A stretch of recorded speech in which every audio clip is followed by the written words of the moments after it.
And we're live. Hi, welcome to the new episode of Ask Me About My Draculas, the show where we explain supernatural related television, movies, and comics. I am Kel McDonald, and I do comics at kelmcdonald.com.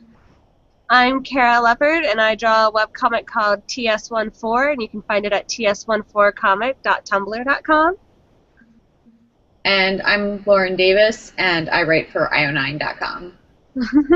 And today we are talking about Dead Like Me. I am the one, every time we have a show, there's one person who has not seen what we're talking about, and this time I'm the person who's going in blind to Dead Like Me. Which I can't believe you haven't seen it, because it's a really awesome show. I mean, Lauren, you liked it, right? I'm a big fan of the show. I watch it every couple of years. I rewatch it. I really like that guy's directing style, because I know it's by the guy that's directed Pushing Daisies, and he directed that fun little reboot of The Monsters. Yep. Brain filler. Yeah, so it's kind of been on my list of stuff to watch, but yeah, it was really funny because I was going to see if I could how many episodes I could rewatch before we started this. And I think it used to be on Netflix, but it's definitely not on Netflix anymore. Yeah, and not being on Netflix is basically the reason why I have not watched it yet. Gosh, how many? Because it wasn't. It was only like what, 2 seasons? It was 2 seasons, and then there was like an awful TV movie that they made afterwards. That's the one thing I haven't watched because all of my friends are like, "Do not watch it. Like, just enjoy the show and all that stuff." Yeah, I mean they didn't have 2 of the actors for it, and it was just odd. So, what is it about, basically, starting from the beginning? Well, wait, before we start this, you always ask me what I think it's about, so what do you think it's about before we get started? I have absolutely no idea what it's about. People are involved. It's about Grim Reapers. Oh, cool. Yeah, that's it. It's following this main girl named George who, on her first day at, I think it is a temp job, she gets killed by a falling toilet lid. Yeah, from the Mir space station, which is funny because the Mir space station doesn't have toilet seats. Yeah. And version. It's about how she becomes. It turns out that when you die, you're taking the place of the Grim Reaper who killed you, like in their spot. Yeah, well, the Grim Reapers, they're Grim Reapers for so many souls, and then when they get their last soul, they disappear, and that person takes their place as a Grim Reaper. Yeah. Oh, okay. And it's great because like they get all okay. Well, there's like another group of them. There's Rube. Yeah. Daisy, Megan. yeah. Who? Okay, Roxy. What's the guy's name? I don't remember. Mason.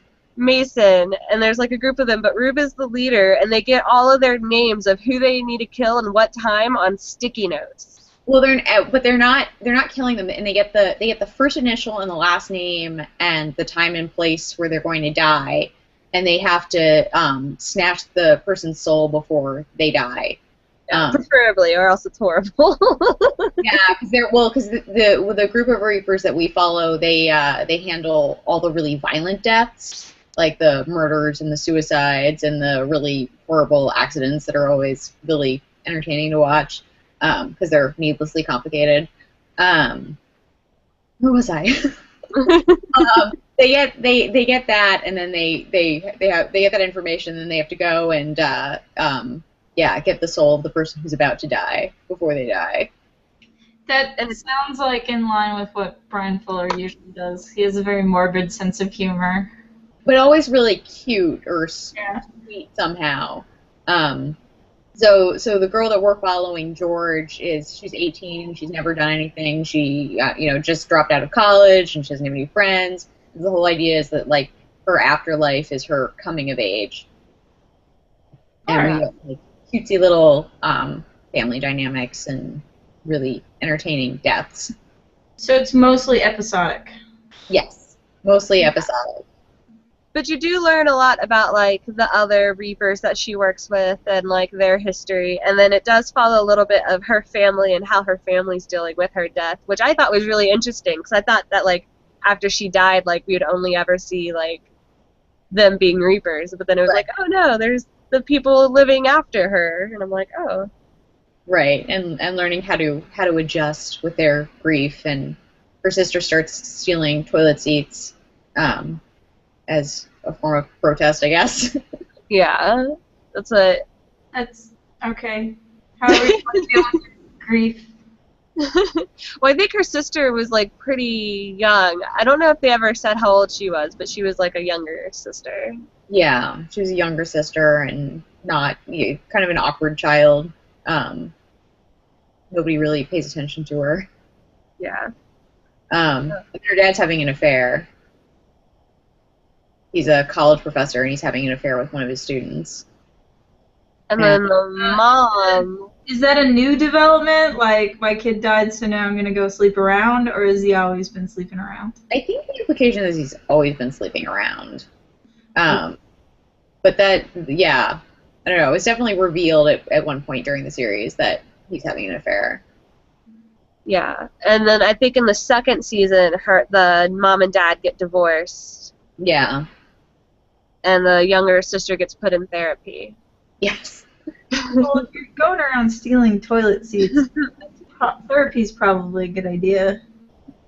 Oh my gosh.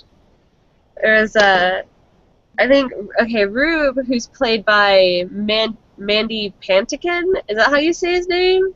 Mandy Patinkin. Patinkin? Nico Montoya. I knew him from Criminal Minds, so then it was, like, really weird to see, like, this, like, older, like, you know, like, crime guy, like, to be in this, like, kind of show, which I think he actually did way before Criminal Minds. Yeah. I was thinking of him from The Princess Bride. Oh my gosh!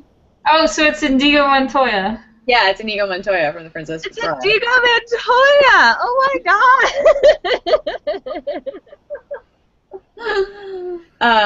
Yeah, I just yeah, learned so something awesome. yeah, and so he's the father figure of the group, and he's the one who hands out the sticky notes with all the death information on it. And it's hinted that he's been a Reaper for a really long time, like, over, like, at least 100 years. Yeah.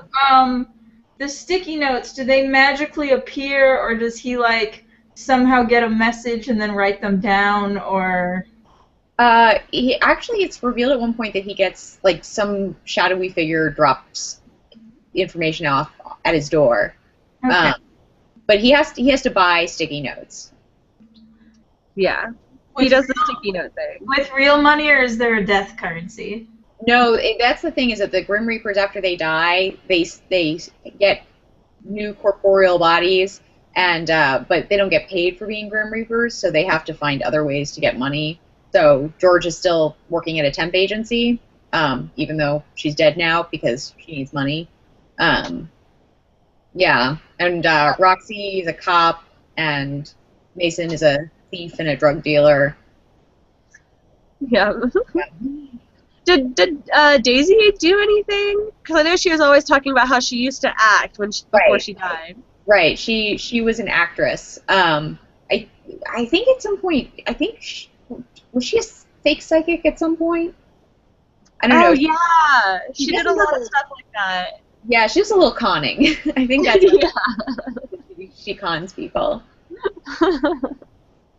Oh my gosh. But I love that Roxy, before she became a cop in her new body, she was a meter maid, and she was the best meter maid ever. Like, she's very terrifying. No nonsense. Yeah, terrifying. Oh my god. There was, like, okay, like, to go with, like, the plot of the show, like, there's like repercussions if they didn't take the soul out right away, and then there were these things, those little, like, troll creatures. Gravelings. Yeah, Gravelings. That would, like, cause mayhem, and they were always around when people died that, like, normal people couldn't see. but Reapers could? Sort of. Sort of, yeah. Except for then apparently George was able to see him when she was little. Right, right. Well, because there's all this stuff about, like, destiny and fate, which is why the deaths are always so complicated, because you're supposed to see, like, the chain of events that cause these things to happen. But yeah, I think the idea that George could see Gravelings was some sort of weird destiny thing. It's never totally explained. Yeah, well, I mean, I guess the show got canceled. I was hoping that they would, like, reveal this, like, huge plot, and I was just like, but I mean, it's still a great show. Like, even, like, I'd still say, like, just watch the 2 seasons and... Yeah. It's just a very pleasant show. Yes. But yeah, I mean, they were always revealing little bits and pieces of information about the world, but I don't think there was ever any plan to have some grand reveal about what happens. What do these Graveling things do? Like they'll pull electrical wires out so that there are live wires. They'll, make ladders fall and like gremlins. Yeah, they're just kind of like the random, like, agents of chaos. But I think that, like, it was revealed that they can actually, like, influence people, because there was that one that was, like, on the guy's back. Oh, yeah. He turned out to be a serial killer. Right. So, like, I'm like, well, that was, like, it was, like, really interesting, because the entire time you only ever see them interact with, like, non-people things. Right. And then all of a sudden it was like that, and I'm just like, oh, dang. Like, so they show up when the soul isn't taken, right? No, they're around all the time. Okay. And then what happens if the soul isn't taken right? I think it's just really painful for them, right? Well, so there's if the soul isn't taken right. I think what you were talking about before, though, is if you do something to interfere with somebody's death. If you do it too close to the death, like, if you immediately interfere with it, then the soul rots inside the body. But sometimes you can just like, change fate in, smaller, more distant ways, and then the person just doesn't die then, and then the Gravelings get pissed off and start attacking the Reaper who interfered. I did not explain that well. Yeah. Wait, no, that was good. I'm confused now. So wait, do the Reapers want the people to die, or? Yeah. Okay, so they have to extract the person's soul before they die. The Reapers have to extract the soul before they die. They're supposed to not be interested in death one way or the other. The Gravelings are the ones that want people to die. Okay. And if the soul is not grabbed by the Reaper, what happens? Or if they don't? It's stuck in its body. Oh, okay. Yeah. And they experience traumatic deaths. Okay.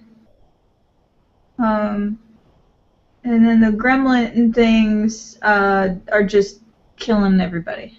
Right. They're, well, not directly, but in, like, little indirect ways. Yeah. They move things along. Okay. I don't know, I'm trying to think. There's, like, so much to the show. I really love the characters in the show, like Rube and Mason and Roxy and then there's the finding out how each of the characters died. Oh yeah. Because Daisy always announces it because she died on the set of Gone with the Wind. Yes. Oh man, Mason's he drilled a hole in his head to achieve a permanent high. Right, trepanation. So I think self-administered trepanation. Yeah. Was it? Oh my gosh, Roxy. She was killed by leg warmers. Leg warmers. That's right. She invented leg warmers, and her roommate was jealous, and so strangled her with leg warmers, and then claimed ownership of the idea. Filed that patent. Which we never find out why Rube died, but I think it was like hinted that he was like a robber. Yeah. Yeah, who gets the package of money back like 80 years later because of the postal system. Yeah, that's right. Good job, Postal Service. Good job. And then because of inflation, that money's worthless now. One cool thing I liked about the show was that like they had their different bodies, but on Halloween they looked like the way they did before they died. So like, right. So there are all these processes in place to make sure that if people who knew you in your life see you, they don't know it's you. And so they get different faces, and they can't convince their loved ones through memories, because when they try to do it, they lose their memory. And it's very sad. But yeah, then on Halloween, they look like their original selves. So they're all supposed to wear masks unless they're so old that nobody would recognize them. Yeah. So how did the show do that? Like, did they get different actors to play every character in that episode, or? Well, like it'd be like you look in their reflection, and their reflections would be different people. Right. Usually we don't see what the living are seeing, we see what the other dead are seeing. Oh, okay. Which I thought was cool and clever. Yeah. Well, but then George starts, like, sort of stalking her mother. And her mother just thinks there's this creepy girl who's obsessed with her and her daughter. Which doesn't end well. Order. Is that what happens? Well, no, I think she just yells at her a lot. Yeah. Her mom is very angry. Yeah. That's understandable if your kid died on a freak toilet seat accident. And then you find out your husband's cheating on you, which, like, I always thought for the longest, like, I feel like they switched it. Like, I feel like at the beginning of the show, it was hinted that it was a boy student. Yeah. And then at the end of the show, it was a girl student. Yeah, I think originally it was supposed to be a man that he was having an affair with, not a girl. And I think maybe not necessarily a student. I don't know if it was going to be a male student or if it was going to be an adult male. Oh, okay. I don't know. But yeah, and then also in the first 5 episodes, there was a different Reaper. There was Betty, who was played by Rebecca Gayheart. Yeah. Vanishes 5 episodes in. Well, didn't she, like, hitch a ride with somebody else going back, like, going to the afterlife? Yeah, exactly. And so Rebecca Gayheart was no longer on that show. She just left. Yeah. But tell me more about the characters, and you're allowed to spoil the shit out of the show. Yeah, go ahead. Well, I'm pretty sure it was this show. It's been a while since I've seen the episodes. Like, I mean, it's only been like a year or something. But, like, was there a time when the Mason was smuggling drugs and it, like, busted at the airport inside of him? Right. So the Grim Reapers all have, like, kind of superpowers, in that, like, they have super fast healing bodies and really high metabolisms. Yeah, so at one point Mason is smuggling drugs in his stomach, and the balloon bursts, and so he's just, like, super, super high. Like, not pleasantly so, like, oh my god, I want to die. But he's already dead, so he just has to suffer through it. I don't know why, but that's my favorite scene of, like, Mason.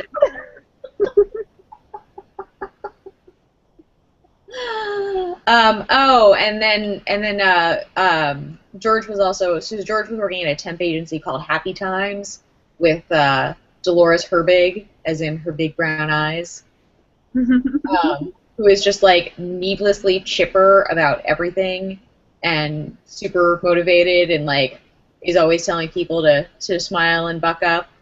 And she becomes kind of like George's mother figure person, who is always telling her that she could do better and be better and all that stuff. And then there was Crystal, the receptionist, who hardly ever says anything. Actually, maybe she never says anything. But gradually it's revealed that she was in, like, the special forces and knows all these martial arts and seems to know who the Grim Reapers are, but probably isn't one herself. She's probably killed enough people that she's noticed. Well, like, it was, like, weird, because then she met Millie, who's George's, like, other person, but then, like, she, like, after she saw her and, like, left, she, like, Googled George, right? Right, Like, yeah, that she was so did. crazy. Right. Yeah, so it is implied that she knows that George is George and not Millie, who's George's alias. Yes. Which is funny because Dolores hated George, Right. but loves Millie. But she always says that Millie reminds her of George. Oh, that's right, yeah. Yeah. But yeah, she takes Millie under her wing. And then her cat, Murray. Oh, her cat Murray! and she had a webcam channel that was getting things done with Dolores, where it was just her being like super efficient. And so she was making all this money on the side by just like paying bills and crafting things and just vacuuming. By being hyper competent at her job. Just by being hyper competent, like in her house, like just when you're sitting at home and you're like, oh, I should really clean around here and do the dishes and pay the bills. She's just always doing that, so it's just efficiency porn. That's a good way to word that. But yeah, she's always talking about her cat Murray. Oh, but then she had this like crazy backstory where she had been addicted to cocaine and has several restraining orders out against her. That's right, and she has a bunch of tattoos. Right, she had a bunch of tattoos. What'd she do to get all those restraining orders? Oh, it's just one of those things that's just mentioned in passing. She talked about the cocaine a lot, which kind of made sense because she seemed like a person who was always on cocaine. Yeah. Still has some. But she would mention something like, oh, and all those restraining orders. Which is great because she's just like so peppy and stuff, and you're just like, oh my god. So she's a crazy person. Yeah.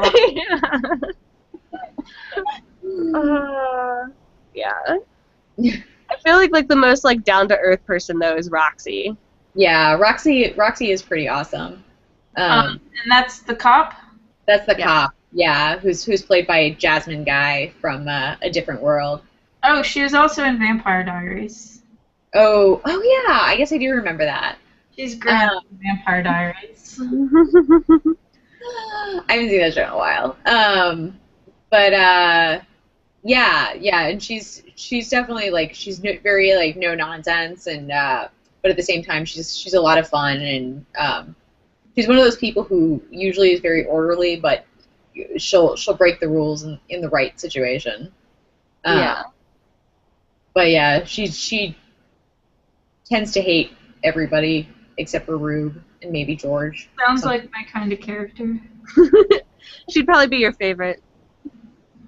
Oh, and at one point she, when she's a meter maid, some guy gets really pissed off at her, and so she like drags his soul out of his body and shoves it back in, and he starts a cult around her. That's right. Oh my gosh, I forgot about that one. So like, when she took his soul out, what happened to his body, or was it like so brief that it doesn't even affect him? He was just hanging there while his soul looked very panicked and confused. And then does the cult like continue throughout the rest of the show, or? No, it's just a quick one episode thing. Okay. So they end the cult then. Cults are kind of a thing that stick around. It's not a very strong cult. Yeah, it was a temporary cult. More a flash mob than a cult. Oh yeah, that's a good way of saying it.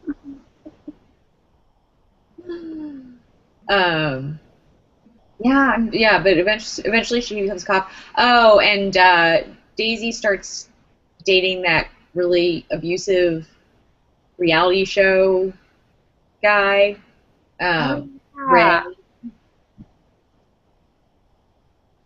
and eventually Mason ends up killing him. Yeah, Right. But it was like before his time. right, and he turns into a Graveling. But then Roxy is sent to investigate the homicide. That's right. Huh, that's awkward.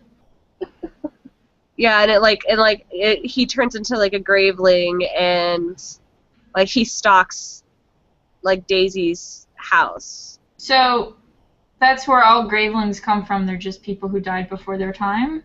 It's not really clear because not long after that, George reaps him and he goes away. He's not a Graveling for very long. So it's yeah, but it is possible that Gravelings are just pissed off people who died before their time. Yeah. Or they could just be like horrible people. Right, or just horrible people. Yeah, because he was a horrible person. Yeah.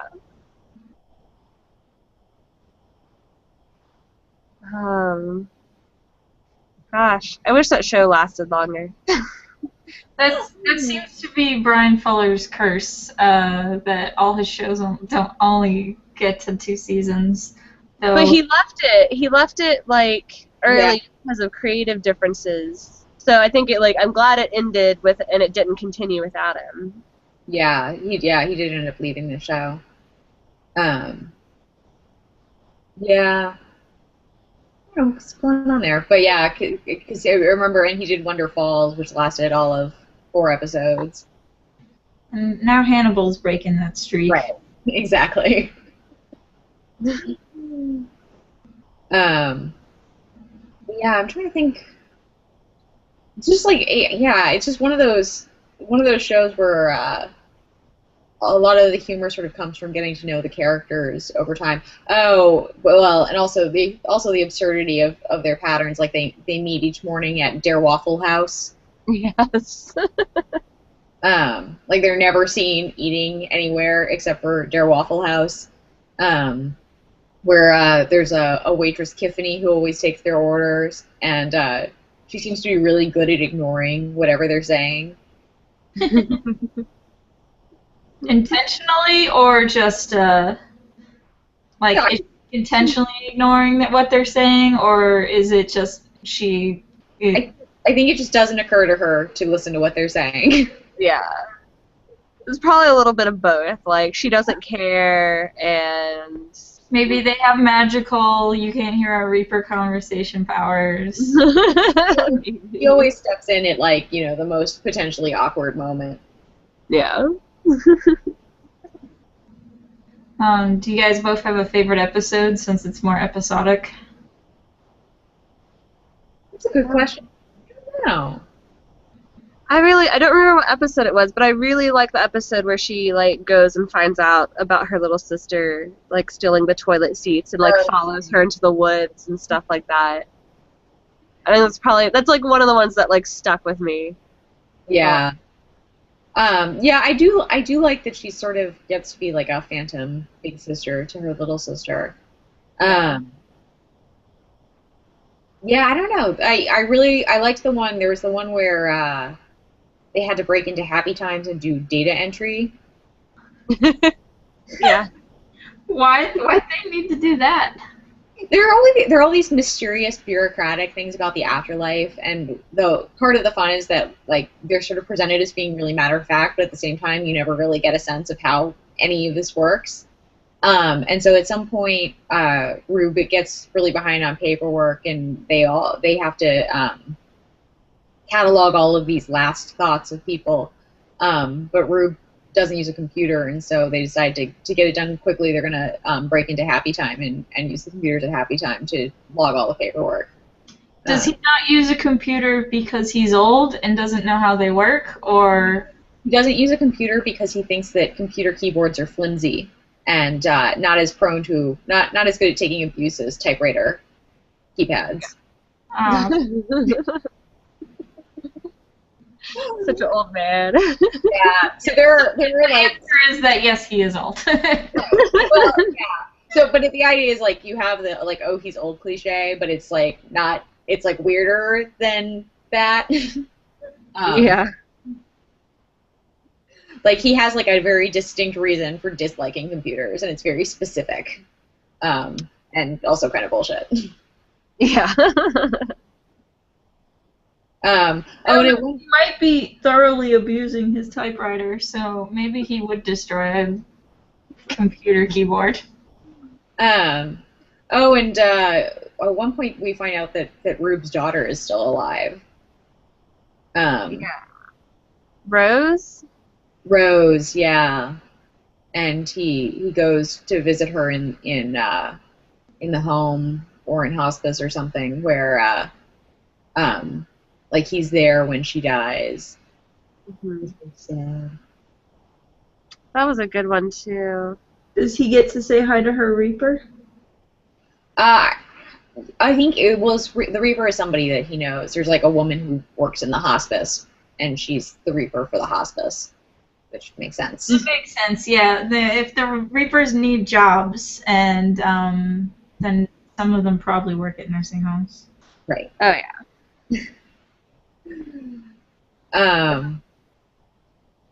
Yeah. But then Rose recognizes him as her father, as she's dying. Interesting. Yeah.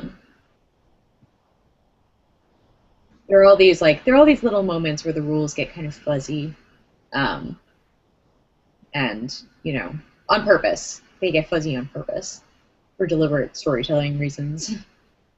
It's always the moments that'll pull at your heartstrings the most. Right. So then you just like,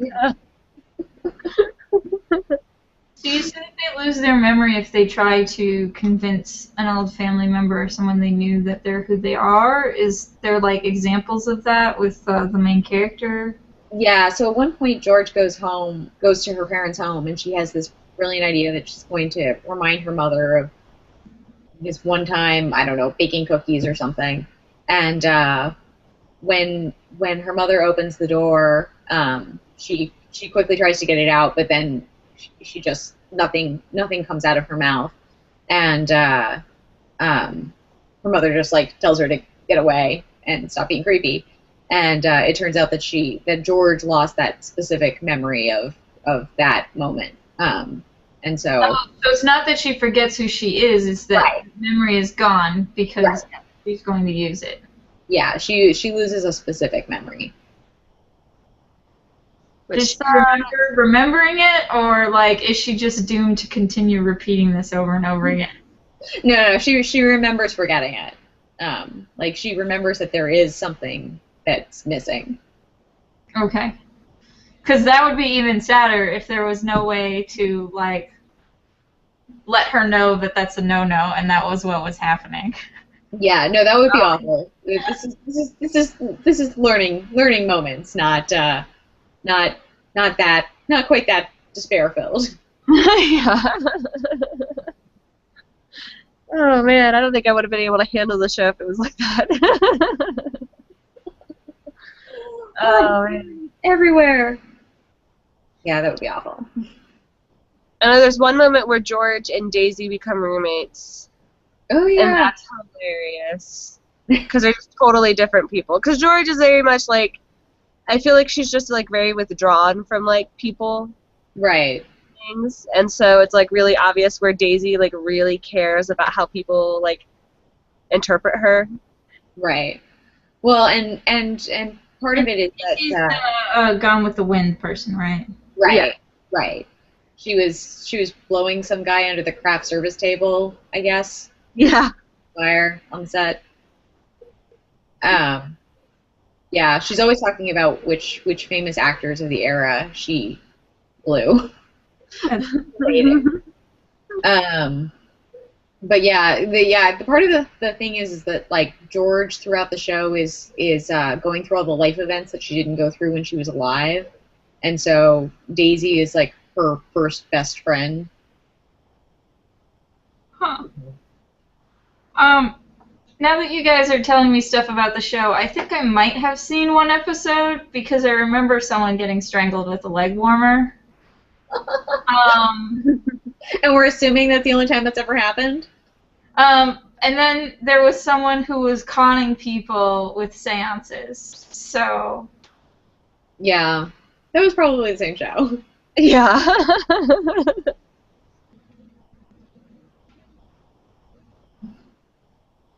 I'm trying to think. I feel like we've covered a lot of it. It was just like so episodic, and a lot of it was just like, I don't know. It's just such a like great and fun show to watch. Even like if you're just like Kel, like after you've watched it, like it's also a great show to just like have playing while you're drawing and stuff. It's just Yeah.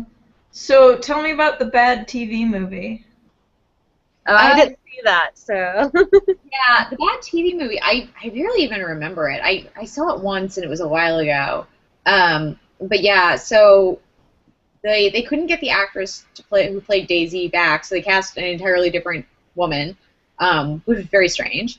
And Mandy Patinkin doesn't come back, and like part of it, the whole thing is how like there's a new head Reaper who's managing them instead of Rube.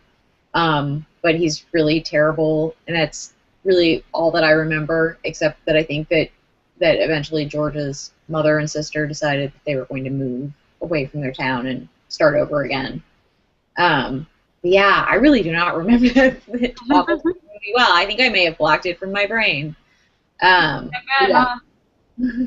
So, was it like a sci-fi original movie or like something like that? Like, what did it air on?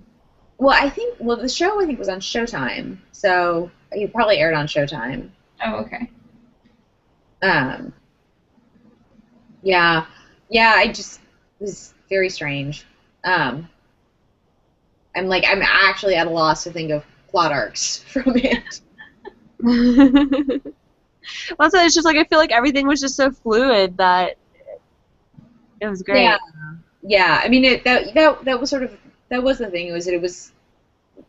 It's not like there were things to resolve because it wasn't a soap opera. Like it was just it just was what it was, and George made little life steps along the way. A movie then, because you'd think that they would only like really do a movie to cap it off if there was like stuff that needed resolving, but yeah. I think the fans threw a hissy fit, and so they were like, okay, well, we'll give you this movie. Movie that's not very good, and then you'll stop complaining. Exactly. It's a good strategy. Probably did get everybody to stop complaining. Yeah. Well, if we covered everything, I guess that's a wrap. Yeah, I know, it was really good. Okay, so did us explaining the show make you want to watch it at all? Yeah, no, as soon as it's on Netflix or Hulu or something like that, I'll find it. I'll definitely let you know because I love the show, so I'll probably be looking for it every once in a while. If you have DVDs, then maybe we can just watch it at your house at Anime Expo. Oh yeah, no, I don't know the DVDs. I have it. I used to have it on my external. I'll have to check again. All right. Well, thanks everyone for watching. Next week we're going to be talking, but 2 weeks from now. So that's July 11th. Yeah. We're going to be talking about Vampire Diaries. Yeah. Tune in then, and thanks for watching. Bye. Bye.